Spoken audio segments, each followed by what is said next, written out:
glória a Deus. Pode assentar. Glória a Deus. Obrigado, Ministério do Louvor. Glória a Deus. Quem quer ouvir a palavra do Senhor nesta noite? Glória a Deus. Queria chamar aqui o diácono Davis. Queria orar por ele. É o porta-voz nesta noite. O emissário, o qual o Senhor escolheu para que estivesse aqui nesta noite. Amém? Sentado mesmo, estende a mão para cá. Glória a Deus. Eu acredito que é uma palavra ardendo no coração dele. E ele vai transmitir com clareza, em nome de Jesus. Senhor, em nome de Jesus, Senhor, estamos aqui, Senhor, diante do Teu altar nesta noite. Meu Deus, uma vez mais, Senhor, coloca a vida do Teu filho, do Teu servo nas Tuas mãos. Meu Deus, aquilo que no decorrer desse dia o Senhor ministrou no coração dele, Senhor, que ele possa passar com intrepidez, com unção, com ousadia, Senhor. Meu Deus, usa ele como instrumento nas Tuas mãos aqui nesta noite, Senhor. Não como ontem, Senhor, mas como o Senhor nunca usaste, Senhor. Meu Deus, que destino possa ser destravado, liberado aqui nesta noite, Senhor. Meu Deus, em nome de Jesus, que a nossa fé possa ser aquecida, possa ser ativada. Meu Deus, através dessa palavra que vai ser ministrada aqui, Senhor. Usa, Senhor, para a Tua glória, Senhor, que o Teu nome seja glorificado uma vez mais nesta casa. Quem crê, diz amém. Meus irmãos, paz do Senhor Jesus Cristo, amém? Mais uma vez louvo a Deus pela oportunidade, ao nosso líder, pastor Arlindo, pela oportunidade e por confiar a nós tamanha responsabilidade. Eu ainda sinto muito pesaroso devido à responsabilidade do altar. Eu até me assusto às vezes, irmãos, porque às vezes a gente vê e percebe, não só aqui, mas em alguns lugares, não há peso, não há responsabilidade. Tudo isso talvez seja resultado de uma geração que não tem aprendido a temer a Deus, não tem aprendido a conhecer a Deus. Mas eu quero compartilhar com os irmãos e eu quero ser obediente ao tema, mas abra a tua Bíblia, Ezequiel capítulo de número 2. Capítulo de número 1 e capítulo de número 2, nós vamos ler alguns versículos.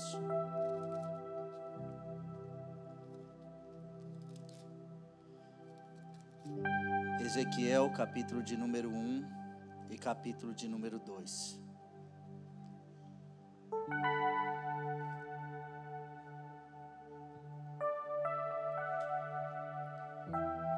Ezequiel, profeta Ezequiel, capítulo de número 1 e capítulo de número 2. Nós vamos ler 3 versículos do capítulo de número 1 e eu quero, juntamente com a igreja, fazer a leitura do capítulo de número 2 todo. Quero agradecer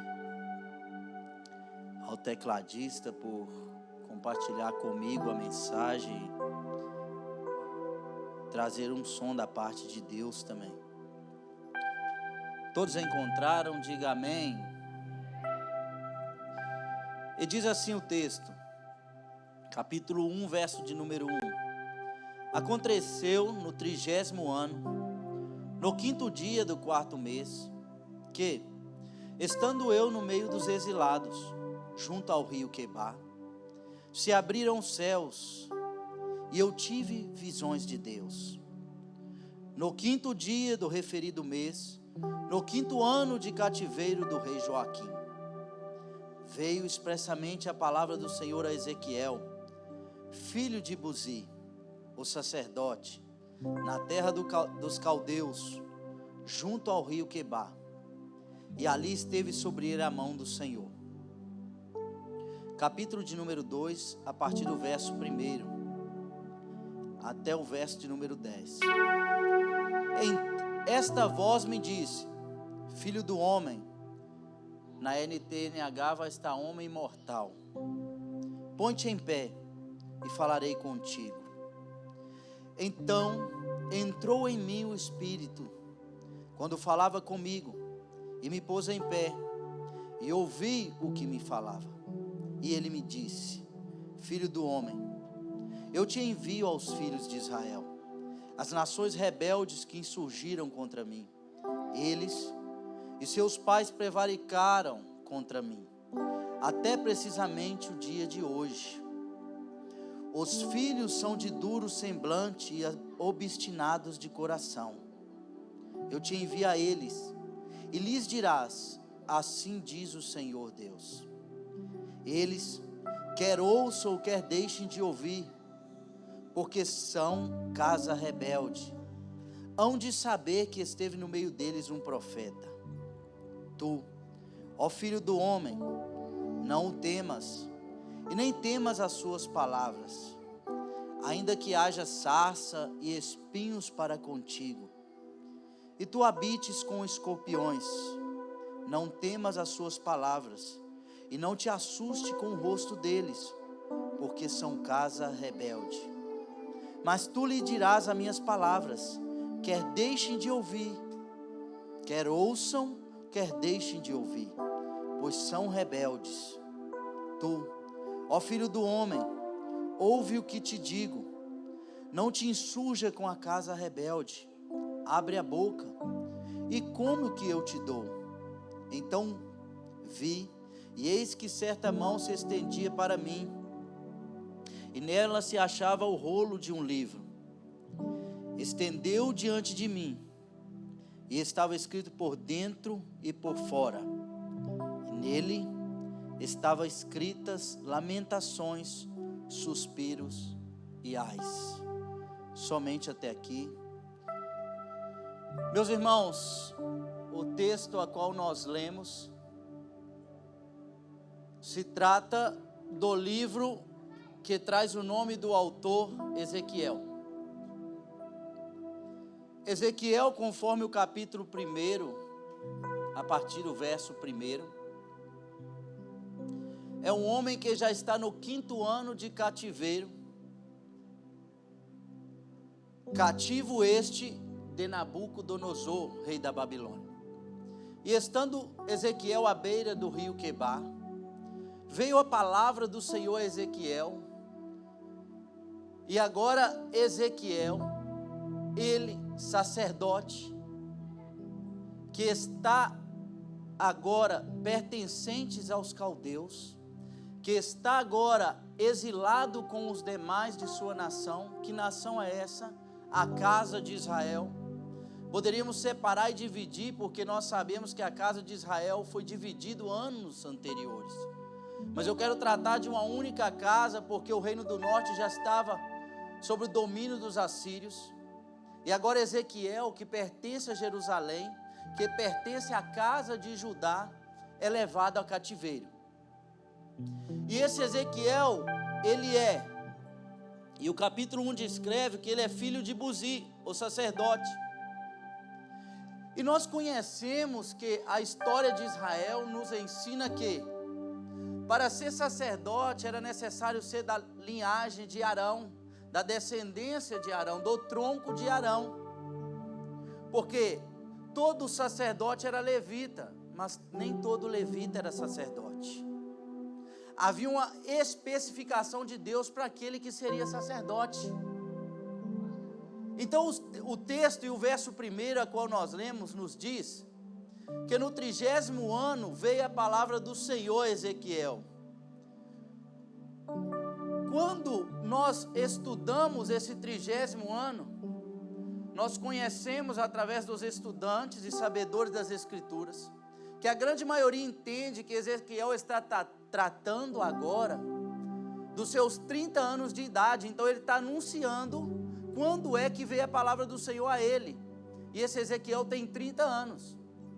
Só que algumas coisas, particularidades interessantes, que eu gostaria de compartilhar com os irmãos. Todos nós sabemos que o livro de Números, no capítulo 8, no verso de número 24, disse que se consagra um sacerdote aos 25 anos. E consagrando um sacerdote aos 25 anos, aos 30 anos, capítulo de número 4 de Números, vai dizer que ele se inicia o seu chamado, ele vai iniciar o seu ministério. E por ser Ezequiel descendente de Arão, e da sua casa descendente daqueles que praticam e exercem o serviço sacerdotal, esse Ezequiel é levado e tomado, e agora ele está na Babilônia. E olha que é interessante, o texto diz que Ezequiel, filho de Buzi, é o sacerdote. Só que na Babilônia não tem altar, na Babilônia não tem oferta, na Babilônia não tem cultos a Deus. Então Ezequiel cresceu e cresce sendo preparado para ser sacerdote, mas o cativo leva ele para um lugar que ele não vai exercer. Já parou para pensar que interessante? Ele cresce obedecendo e aprendendo das coisas de Deus, e ele está preparado para exercer o sacerdote. E é por isso que se consagra aos 25 e aos 30, Ezequiel agora vai exercer. Por que aos 30 se vai exercer? Por que de 5 anos de esperar? Isso é um princípio que já nos ensina. Ezequiel tem que se preparar, porque para as coisas de Deus não é de qualquer maneira. Se tratando de Deus, há uma responsabilidade. E o sacerdote, ele era conhecedor de muitas coisas. E poderíamos citar aqui, o sacerdote, ele tinha que conhecer de veterinária, porque era o sacerdote que avaliava todo e qualquer animal para oferenda e sacrifício. O sacerdote, ele tem que conhecer da lei, porque ele julga o povo. Então Ezequiel está se preparando. E o sacerdote tem que conhecer de medicina, porque diante do pecado do povo, como lepra, ele tinha que avaliar, ele tinha que checar quando se foi e fazer o sacrifício. Então esse Ezequiel se preparou. E o que acontece? No momento dos 30 anos, no 30º ano, Ezequiel está dentro da Babilônia. Ele não vai exercer para aquilo que ele se preparou. Ezequiel não tem como ser sacerdote. E Ezequiel também não está entre os nobres como Daniel, mas ele está na beira do rio Quebar, com uma parte sim da nobreza, mas não entre os sábios de Jerusalém. E estando ali no meio, talvez pense Ezequiel, porque estava no exílio, Deus já não teria como usar e fazer dele um homem capaz de fazer algo para aquele povo. E aí nasce o profeta Ezequiel. Deixa eu dizer algo para a sua vida. Não é porque a situação mudou toda, não é porque o cativeiro chegou e a luta está difícil, que não quer dizer que Deus não possa te usar. Talvez você se preparou para alguma coisa, mas Ele pode te usar como porta-voz e profeta. Ezequiel sai de um homem que ouve o povo, que é o sacerdote, e leva a Deus, e Deus o qualifica e dá o título de profeta, porque a partir de agora ele vai ouvir de Deus e levar para o povo. Deixa eu te dizer para você hoje, não importa como você está, não importa a situação, se tratando de uma vida diante de Deus, deixa eu ser bem específico, porque esse como está nos dias de hoje é muito perigoso. Esse como está nos dias de hoje remete a dizer que podemos andar de qualquer maneira, e Ezequiel não andou assim. Ele se preparou como um sacerdote, mas o como está se você está diante do teu Deus, tenha certeza que Ele vai te usar. A Babilônia não é impedimento, o mundo não é impedimento, e nem a desobediência do povo é impedimento de Deus te fazer um porta-voz e anunciar a voz do Senhor aonde esteja. E a Bíblia agora vai nos dizer que esse profeta é Ezequiel, e ele profeta de Israel. E quem é Israel? E eu queria trazer em rápidas palavras à nossa memória quem é Israel, porque o nosso tema é profetizando no vale. E se pudesse dar um tema a essa mensagem, a qual vou trazer aos irmãos, é da morte para a vida. Da morte para a vida. Profetizando no vale é Ezequiel 37. E eu quero chegar lá. Só que nós temos que entender o porquê do vale e o porquê da profecia. E Ezequiel é profeta em Israel, profeta de Israel, à beira da margem do rio Quebar, na Babilônia. Mas quem é Israel? Quem é Israel naquele tempo? Do que se trata Israel? Israel é aquela que traz o nome de seu patriarca, Jacó. Israel é aquela que é neta de Abraão, aquele a qual Deus fez uma promessa. E está sendo exercida essa promessa, está sendo cumprida. Gênesis no capítulo 12, Deus vai dizer: Abraão, sai da tua terra, da tua parentela, e vai para a terra que eu te mostrarei. E de ti eu farei uma grande nação. A promessa de Deus é que seria uma grande nação. A promessa não é para Abraão aqui em sentido de ser uma grande nação, mas através dele, porque Abraão já está morto. Mas a promessa de Deus continua, porque se há alguém que tem fidelidade é Deus. Se há alguém que é fiel aqui é Deus. Talvez você acordou e durante o teu dia você errou, e Ele na fidelidade dEle, através do perdão dEle, você chega diante dEle: Senhor, eu errei. Aí Ele vai dizer para ti: perdoado estás. Então Deus agora vai fazer de Israel um povo, através de Jacó, porque até em Jacó não é uma nação, é só um povo, ainda não é nação. E Deus vai caminhar e levar Israel, e eu quero ser rápido e objetivo nessa parte. Deus vai caminhar e levar Israel até o Egito, e todos nós sabemos como. E por ali aquele povo vai ficar aproximadamente 210 anos. Então o Senhor vai usar Moisés e vai trazer o povo de volta. Mas como é que Deus traz o povo? E aqui começa algo muito importante que nós precisamos entender: o que vai fazer Israel uma grande nação. Lembra da promessa de Abraão? É para fazer Israel uma grande nação. E para fazer Israel uma grande nação, Deus vai tirá-los do Egito, e não será de qualquer maneira. Deus vai tirá-los do Egito não de qualquer jeito.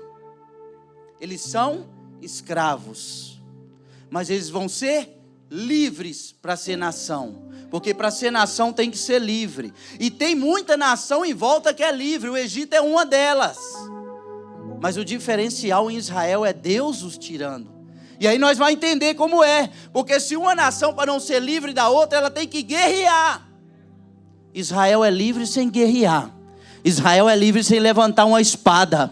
Por que Israel não levanta espada? Porque quem vai ser conhecido é o Deus de Israel. Quem vai ser conhecido é aquele a qual vai tirar Israel. E Deus envia 10 pragas para o Egito, e nós conhecemos. E nisso a gente tem que entender a vizinhança, porque o Egito não é a única nação, é a nação mais poderosa, é o império mais poderoso, é o império mais rico, é o império aonde governa o mundo. E mesmo assim, qualquer nação, para sair da escravidão de uma grande potência, ela precisa guerrear.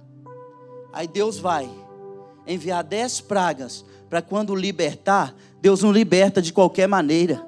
O texto diz que quando Israel vai sair, não vai sair sozinho. Os egípcios vão pegar o ouro, vão pegar a prata e o que tem de melhor, e vai dizer: vai, porque grande é a mão do seu Deus.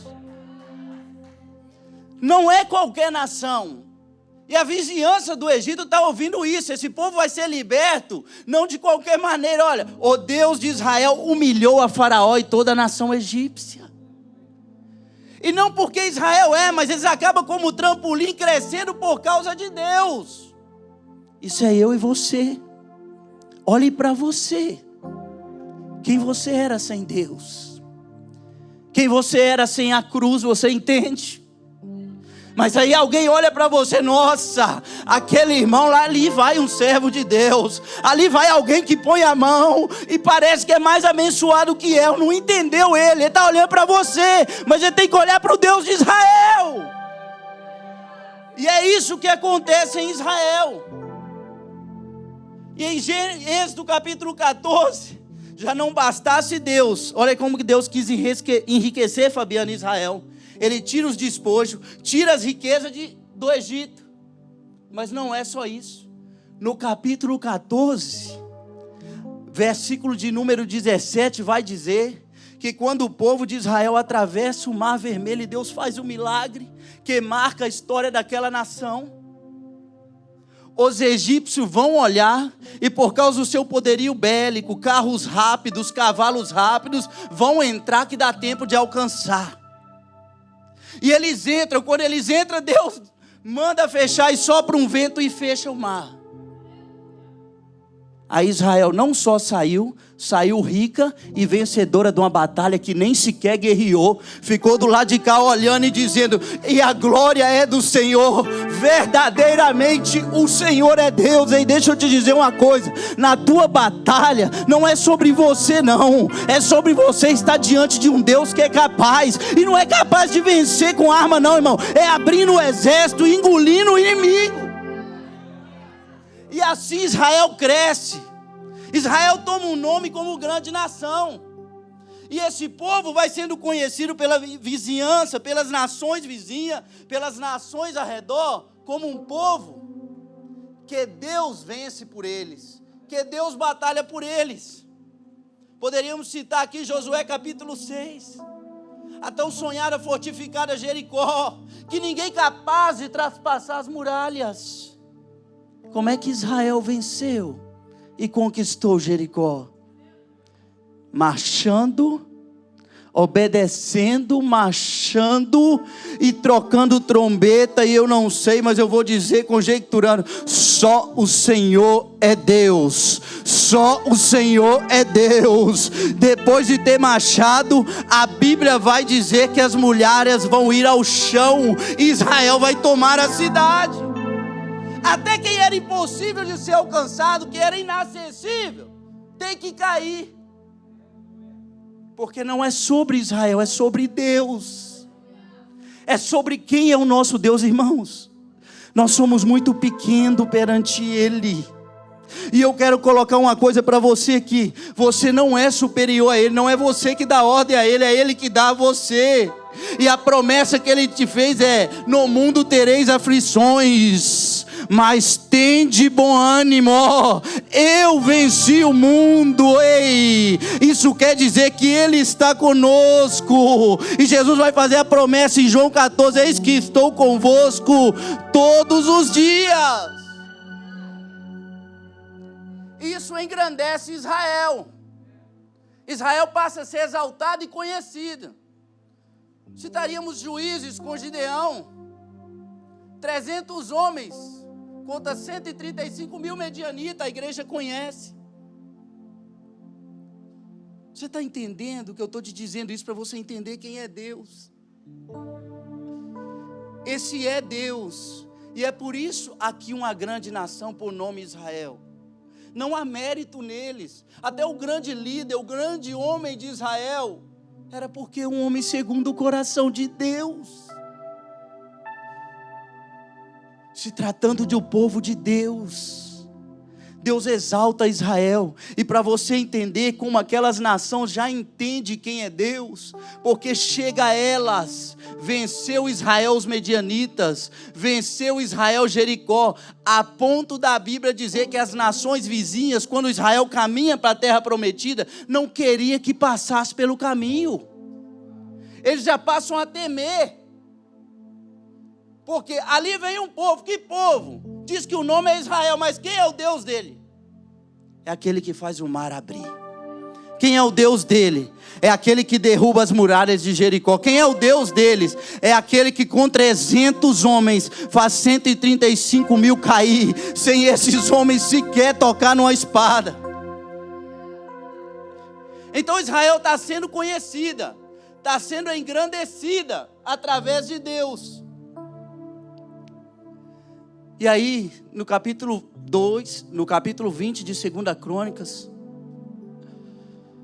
precisamente no verso de número 15, o Espírito de Deus vem a Jeziel e vai dizer a Jeziel assim: e disse Jeziel: não temas, Jerusalém, casa de Judá, e nem tu, ó rei Josafá, e não se espantes e se preocupes por causa da multidão que vem até vós, porque essa peleja não é vossa, porque eu, o Senhor, irei pelejar por vós. Você não entendeu não, está nos explicando. As escrituras estão nos mostrando que se o povo lá fora ganha por espada, se o povo lá fora ganha por poder aquisitivo, por força, por poderio bélico, Israel não, o povo de Deus não. E nós somos Israel de Deus, nós estamos debaixo de uma promessa. Então Satanás já tem que entender que nós somos vencedores por Ele. A glória é dele, é para Ele. Só que agora esse Israel não é o Israel que Ezequiel vai ser sacerdote. Dura coisa para Ezequiel. Esse Israel agora está exilado.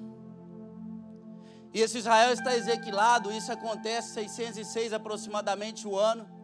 O rei Nabucodonosor vai sitiar, vai cercar Jerusalém.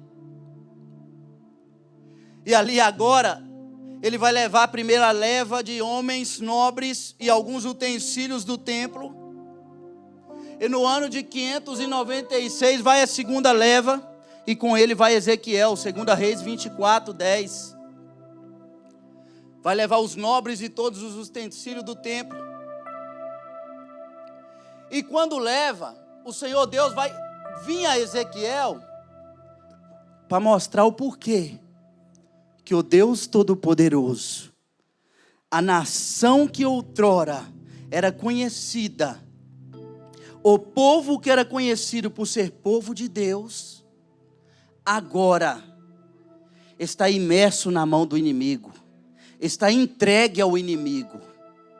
E aí o Senhor vai levantar o profeta Ezequiel, e do capítulo 1 ao 3 de Ezequiel, é a demonstração da glória de Deus e o chamado do profeta. Mas em casa você pode ler do capítulo 4 ao 24. Deus vai usar 10 símbolos para representar o que significa e por que Israel está do jeito que está. Por que Israel está do jeito que está? Porque Deus usa Jeremias lá em Jerusalém e diz: olha, vós são um povo de dura serviço, vós te abandonaste o vosso Deus, vós segui a vós mesmos, vós andai da maneira que quiseres, vós andai do jeito que anda melhor, que quer melhor. Ó povo, arrependei-vos e voltai para o Senhor. E Jeremias vai pregar: está vindo por aí, vão vos cercar. Só que lá também tem profeta que não é profeta. Gente que entrega muita coisa que não precisa. Eu costumo dizer o seguinte, irmão, eu sou tão crente de profecia porque eu já vivi e sei. Mas às vezes eu falo com a minha esposa e a gente conversa sobre isso. Eu costumo dizer o seguinte: para a pessoa me dizer o que está na Bíblia, não precisa me dizer, está na Bíblia. Está na hora de levantar profeta para pôr a mão na cabeça e a boca no ouvido e dizer: vai ler a tua Bíblia, homem. Vai ler a tua Bíblia, mulher, porque perderás a salvação. Porque é através da tua Bíblia que você conhece o teu Deus. O meu Deus não está em série de Netflix. O meu Deus não está nas novelas da Record que não cria intimidade e relacionamento. É só história. Porque eu nunca vi ninguém acabar de ver novela da Record e orar, irmãos. Não está na Netflix, não está no stream, no entretenimento. Aí a gente vai comendo aquela porcaria, vai alimentando esse trem ruim, que rouba o nosso tempo. E aí chega aqui, está fraco. Eu não aguento. A Bíblia diz que a nossa carne já inclina para o pecado. Imagina alimentando ela. A concupiscência dos olhos, a concupiscência da carne e a soberba da vida. Então não adianta. Toda hora que eu li Ezequiel, eu li o livro 2 vezes. O pastor me fez o convite semana passada, a minha alma doía. Eu falei: Senhor Deus, não sou eu este mais um. Que Deus coloca um povo no cativeiro, era o povo de Deus. Detalhe, a minha geração, o povo de Deus não pode sofrer não. O povo de Deus não pode haver dificuldade. E esse não haveria se não tivesse abandonado a Deus. E aí eu quero ler somente dois porque o tempo está voando. Capítulo de número 16 de Ezequiel, e depois o capítulo de número 24, 2 símbolos que simbolizam o porquê de Israel estar onde está. Capítulo de número 16, a partir do verso 1, nos fará entender com clareza, um capítulo simples e de grande entendimento. Veio a mim a palavra do Senhor dizendo: filho do homem, até o verso de número 17, faz conhecer a Jerusalém as suas abominações, as suas abominações. Diz, assim diz o Senhor Deus a Jerusalém: a tua origem, o teu nascimento precede a terra dos cananeus. Deus falando lá atrás, lá da origem, por que honrou? Teu pai era amorreu e tua mãe era heteia. Quanto ao teu nascimento, no dia que nasceste, não te foi cortado o umbigo, e nem foste lavado com água para limpar, e nem esfregada com sal, nem envolto de faixas. Não se apiedou de ti olho algum, ninguém olhou para ti, Israel, para te fazer algumas dessas coisas. Compadecido de ti, antes foste lançado em pleno campo, no dia em que nasceste, porque tiveram nojo de ti. Passando eu por junto de ti, vi-te, e revolver-te no sangue, e te disse: ainda que estás no sangue, vive. Sim, ainda que estás no sangue, vive. Deus agora agarrando Israel. E te fiz multiplicar como o renovo do campo, crescente, e te engrandeceste, e chegaste a grande formosura. Formaram-se os teus seios, e te cresceram cabelos, no entanto, estava nuas e descoberta. Aqui Deus está falando do desenvolvimento de Israel, da beleza que se tornou Israel com o cuidado de Deus. Passando eu junto de ti, vi-te, e eis que o teu tempo era tempo de amores. Estendi sobre ti as abas do meu manto, e cobri a tua nudez, e dei-te juramento. Entrei em aliança contigo, diz o Senhor Deus, e passaste a ser minha.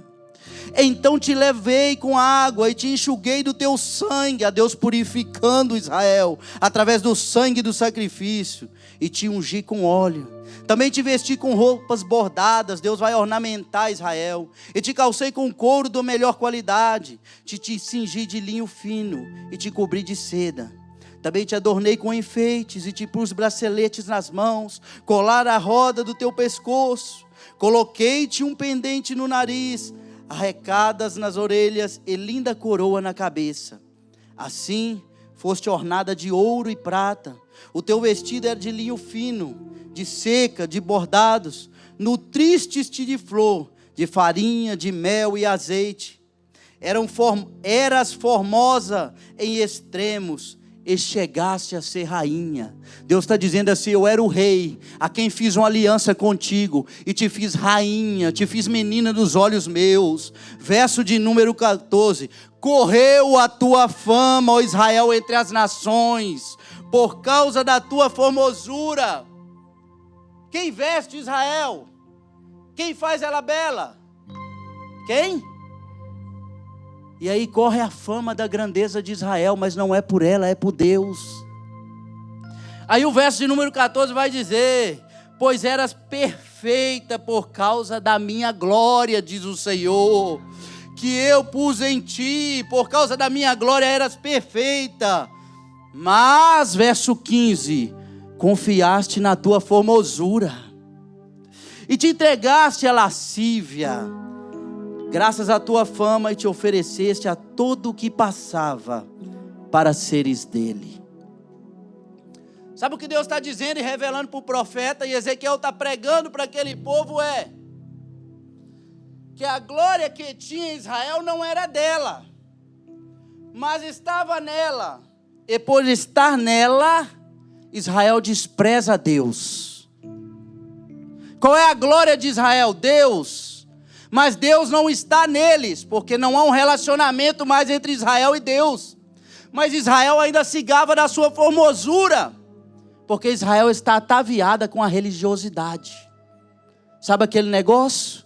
Tem templo, tem altar, tem sacerdote, tem sacrifício, mas não tem Deus. Não entendi, vou te dizer. Israel se achava tão rica de si, agora a riqueza estava entre ela. É a mais nobre, é a rainha das nações.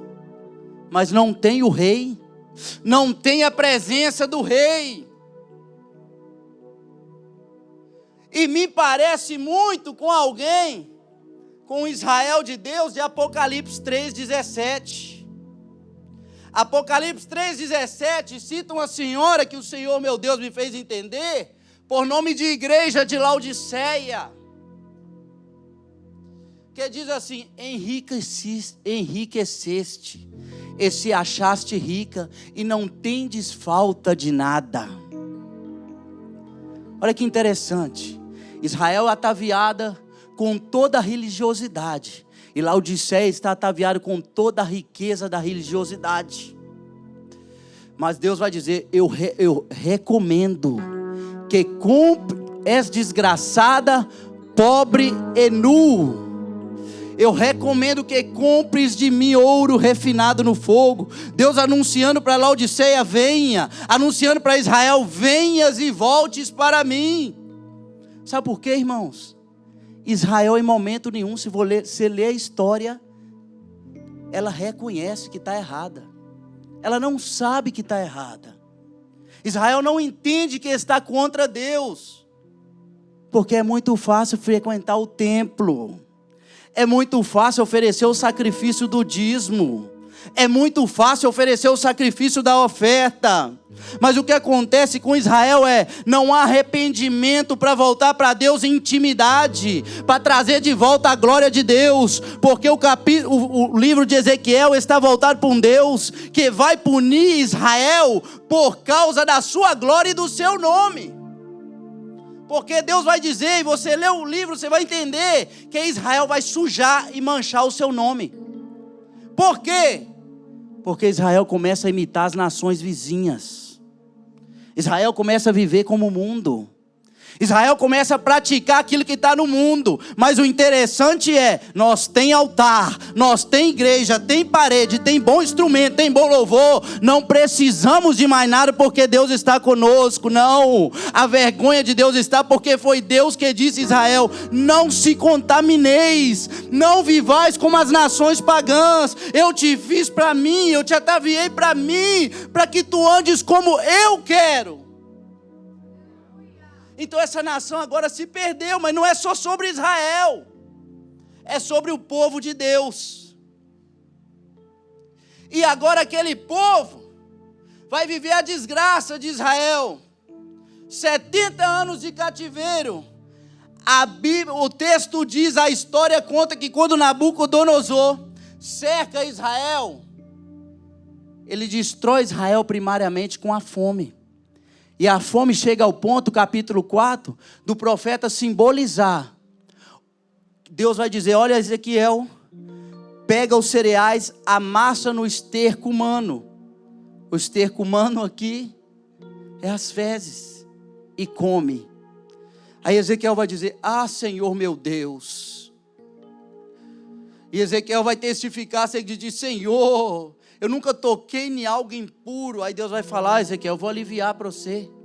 Pega o esterco da vaca e come. Isto acontecerá com Jerusalém.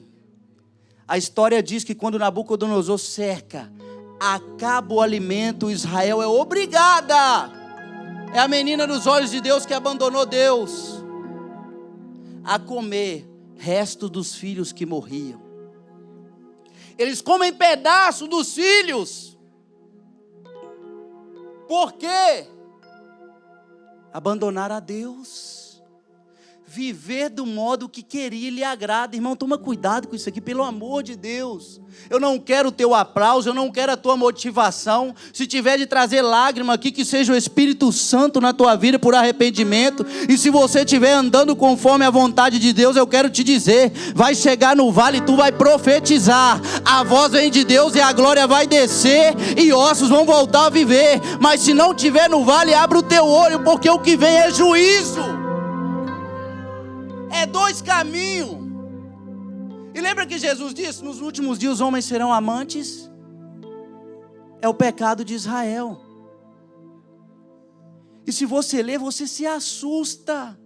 Porque Deus vai dizer para Ezequiel assim: e ele, Ezequiel, diz que o Deus deles está errado. Sabe por quê? Porque tem profeta demais prometendo e profetizando coisa lá em Israel que não é. Aí eles não dão ouvido Jeremias de Deus. Quem está à beira do rio Quebar não entende o Ezequiel de Deus. Mas o que acontece? O Senhor vem no capítulo de número 24, verso de número 17, e vai fazer outra simbologia. Esta refere-se à prostituição, ao adultério de Israel. Ela se oferece, diz o texto. Ela abandona, diz o texto. Mas no capítulo 24, 17, Deus vai permitir que a mulher do profeta morre. Aí Deus vai olhar para Ezequiel e vai dizer assim: olha, não chorarás o pranto, lágrimas não poderá sair do teu rosto, apenas gemirás, para que tu entendas. Aí o profeta diz assim: e fiz eu conforme a vontade do Senhor, morreu a minha delícia, falando da sua esposa. A mulher que Ezequiel ama vai simbolizar a Israel, que Deus está gemendo, querendo que venha. A minha delícia, a menina dos meus olhos, mas eu já não sou importante mais. Ataviaram Israel com tanta coisa que ela não precisa mais de mim. É tanta coisa para atrair até Deus que não leva a Deus. Porque, irmão, quem oferece coisa nova é o mundo. Porque o que vem de Deus já tem 2000 anos. A palavra é viva e eficaz. Ela não muda. Mas aí esse povo, depois de ser levado ao cativeiro, eles voltam. Eles vão regressar 70 anos depois. Mas esse povo que está no cativeiro já não tem mais esperança. Capítulo de número 37. Abra sua Bíblia comigo que eu quero falar dele agora. Em mais 10 minutos eu vou terminar. Capítulo de número 37.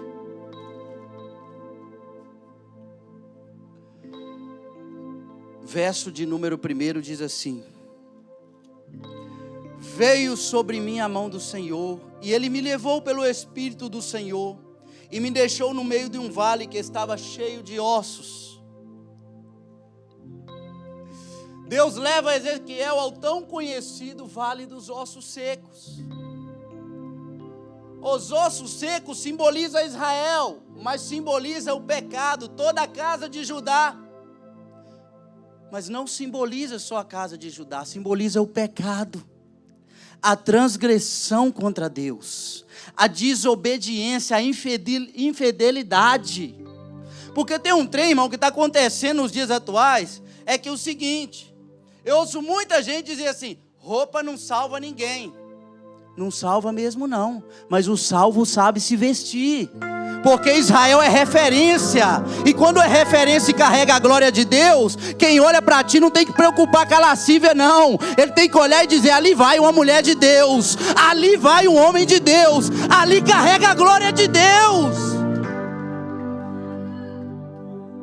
É um entendimento voltado, não é obedecer, é fazer o que quer. E aí tem uma mentalidade que vem da esquerda do mundo, que é assim: acuse-os do que o faça. A geração de hoje, religiosa, quer acusar quem está denunciando o pecado de religioso. Senta para ler a Bíblia e vai aprender o que é. Porque Jesus disse para os fariseus assim, ó, chamou os discípulos e falou assim: está vendo eles? Façai o que eles ensinam, mas não fazei os que eles praticam. Fariseu ensinava certo, mas praticava errado. É eu ensinar certo, mas praticar errado. Não tem religiosidade em obedecer a Deus. Não tem religiosidade em ter prazer na santidade de Deus. Não tem religiosidade em ter desejo de orar. Isso é de Deus. Não tem religiosidade no desejo de jejuar. É de Deus. Não tem religiosidade no desejo de evangelizar. Almas é o propósito de Deus. Deus vai mandar Ezequiel a dizer e profetizar? Olha para os ossos, Ezequiel. Porque esse é o pecado da casa de Israel. E quando se trata de pecado, não é sobre Israel. Aqui está referindo a mim e a você. Sabe por quê? Romanos 3:23 vai dizer assim: todos pecaram e destituídos estão da glória de Deus. Falar de pecado na minha geração é até difícil. O povo já não sabe nem o que é pecado.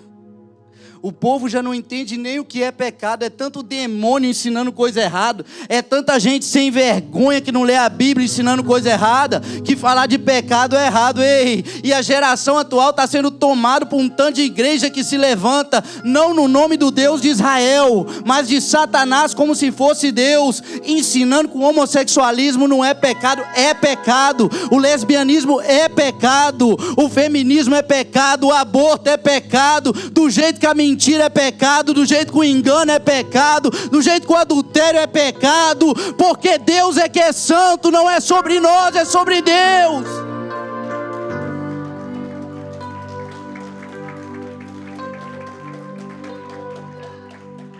Aleluia, santo, santo, santo é o Senhor. Santo, santo é o Senhor Deus de Israel. Santo, santo é o Senhor que não coabita com o pecado. E é por isso, meu filho, que Jesus morreu no Calvário.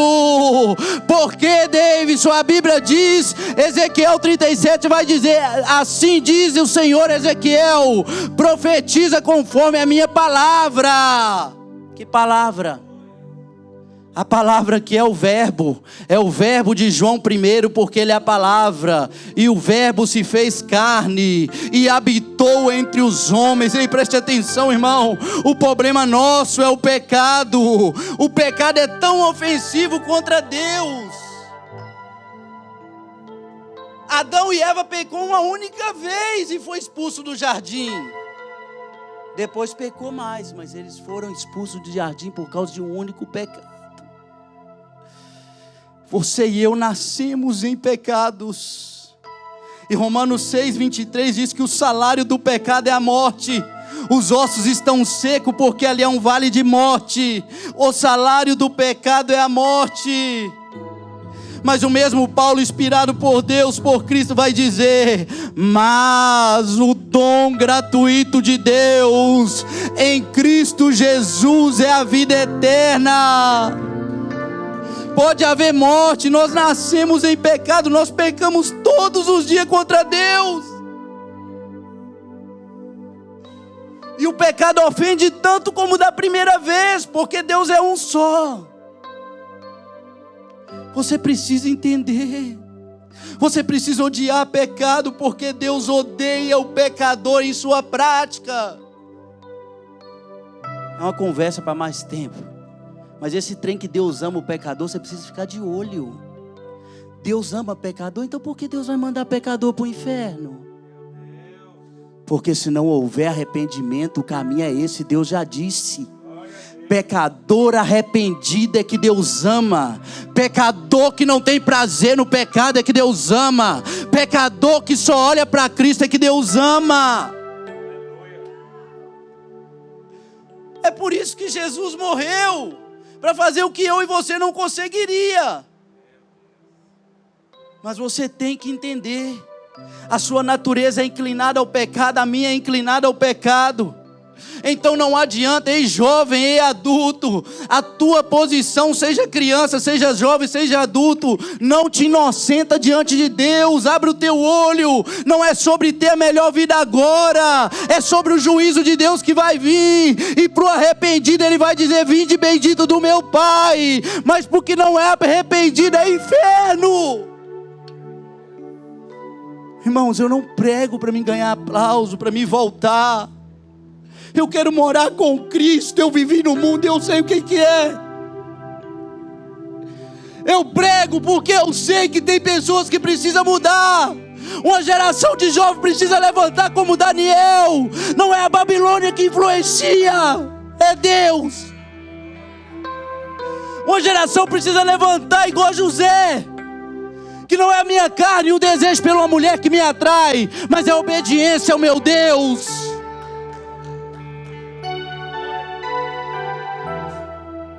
A cada dia que passa, a doutrinação satânica dentro das igrejas, igrejas inclusivas, e nós morrendo nos nossos delitos e pecados. Eu queria ser um leão e disse para Deus, como algumas vezes eu vejo as pessoas sendo, para ganhar dinheiro, mas para ganhar almas, rasgar de um lado ao outro, de norte a sul dos Estados Unidos, para ser bem sucedido financeiramente é tão pouco, acerca de uma eternidade. Deixa eu te dizer, qualquer um de nós daqui a 100 anos estaremos mortos. E o que vai ser da tua vida quando encontrar com Cristo? A religião e a frequência da igreja não vai te salvar. Mas eu vou terminar agora. Então Israel profetiza, e a Bíblia diz que nós estamos mortos nos nossos delitos e pecados. O que é estar morto? O morto não responde, o morto não fala, o morto não age. Como saímos dessa solução? Sabe como? João capítulo 11, versículo de número 45. Alguém já sabe, oh glória, tem gente que lê a Bíblia. Eu sou a ressurreição, oh meu Deus. Eu sou a verdade, e eu sou a vida. Se creres, ainda que esteja morto, ainda que esteja morto. Presta atenção, porque o Senhor me trouxe até aqui, porque Ezequiel 37 é uma promessa de Deus. Ele vai dizer para o profeta assim: Ezequiel, assim farei eu com a casa de Israel, enviarei o meu Espírito sobre ela. A promessa do Espírito Jesus deixou para quem? É para ti e para mim. Mas primeiro se alinhe com Deus, se acerte com Ele. Porque se Ezequiel estava na brecha, meu irmão, se Ezequiel estava andando diante de Deus, não adianta eu dizer que tu vai profetizar para tua casa se tu não anda conforme a vontade de Deus. E a proposta de arrepender, ela é primária. Porque Jesus vem e diz: arrependei-vos. João vem e diz: arrependei-vos. Porque depois do arrependimento é discipulado. Depois do arrependimento é andar com Cristo. Fica de pé.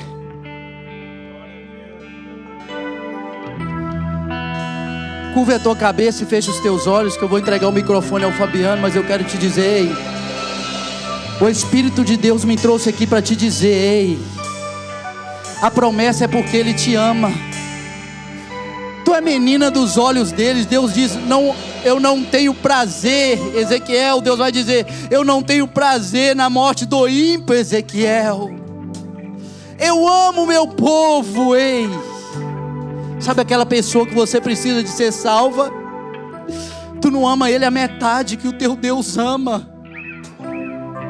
Se põe na brecha, volte para Ele, e o Senhor Deus vai ser contigo. Tu olharás para onde não tem esperança, porque o vale é sinônimo de não ter esperança. Os ossos secos quer dizer que há muito tempo já estava morto. Mas a vida chegou aqui, e ela veio através do arrependimento. Esse Cristo chegou aqui para ressuscitar o morto no pecado.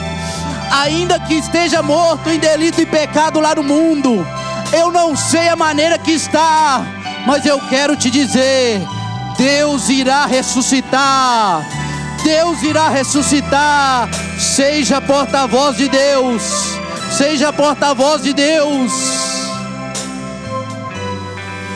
Não saia daqui sem profetizar. Não saia daqui sem ser boca de Deus. Mas não saia daqui também entendendo da mesma maneira. O teu Deus é o mesmo que requer santidade. É a glória dele que ele quer te usar. É para a glória dele, é para o nome dele. Querido Deus, Espírito Santo, a tua palavra que tu me deste, eu falei, Senhor. Mas agora eu quero profetizar que o Senhor vai romper, meu Deus. Que o Senhor vai quebrar, meu Deus. Que o Senhor vai entrar no vale e vai trazer de volta. E eu quero profetizar jovens cheios do teu Espírito. Eu quero profetizar jovens que têm o prazer em ler a tua palavra. Eu quero profetizar jovens que vão orar, que vão conhecer desse Deus Todo-Poderoso. Eu quero profetizar homens e mulheres, ó Deus, que vão ser cheios do teu Espírito, que vão trocar, meu Deus, alguns dólares a mais pela tua glória. Eu profetizo, meu Deus, e eu quero profetizar casamento sendo restaurado. Eu quero profetizar, meu Deus, famílias entregues ao Senhor. Vai começar pelo marido ou pela esposa, mas vai vir. Vai começar pelo filho, mas vai vir. Eu quero profetizar, meu Deus, a cidade de Ghost Creek sendo tomado pela graça de Deus, sendo tomado pela glória de Deus. Eu quero tomar Ghost Creek arrependida e voltando para o Deus de Israel. Eu quero tomar Ghost Creek arrependida pelos seus pecados e voltando para a casa de Deus.